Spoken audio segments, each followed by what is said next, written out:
ایک مسئلہ بیان کرتے ہیں، یہ غسل کھڑے ہو کر کرنا ممنوع ہے۔ بعض لوگ کہتے ہیں کہ بھئی غسل خواہ بیٹھ کر کرنی چاہیے۔ کیا یہ غسل کھڑے ہو کر ممنوع ہے؟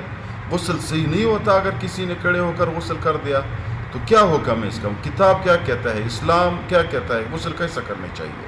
مسئلہ بتانے سے پہلے آپ لوگوں سے گزارش ہے چینل سبسکرائب کریں تاکہ ہمارے حوصلہ افزائی ہو جائے۔ مسئلہ یہ ہے میرے بھائیوں، اگر کسی نے کھڑے ہو کر غسل کر دیا ممنوع نہیں ہے۔ غسل میں پاکی شرط ہے، صفائی شرط ہے، بندہ پاک ہو جائے اور صاف ہو جائے، یہ چیز ہے۔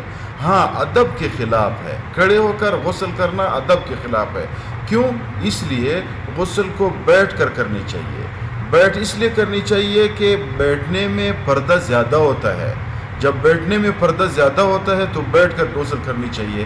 ہاں اگر کسی نے کھڑے ہو کر کیا، شاور پہ کر دیا تو پھر اس کو کوئی نقصان نہیں ہے۔ صرف یہ چیز ہے کہ شاور پہ بندہ کھڑے ہو کر غسل کرتا ہے تو اس کے قطرے زیادہ دیواروں پہ لگ جاتے ہیں، بعض میں آخر میں انسان کا جسم اس کے ساتھ لگ جاتا ہے، پھر بھی وہ مستعمل ہے، مستعمل پانی ہے۔ یعنی خلاصہ یہ ہوا کہ کھڑے ہو کر بھی غسل کر سکتا ہے، بیٹھ کر بھی کر سکتا ہے، دونوں صورت غسل انسان کی بالکل ٹھیک ہے۔ صرف یہ ہے کہ بیٹھ کر غسل کرنا ادب کے برابر ہے۔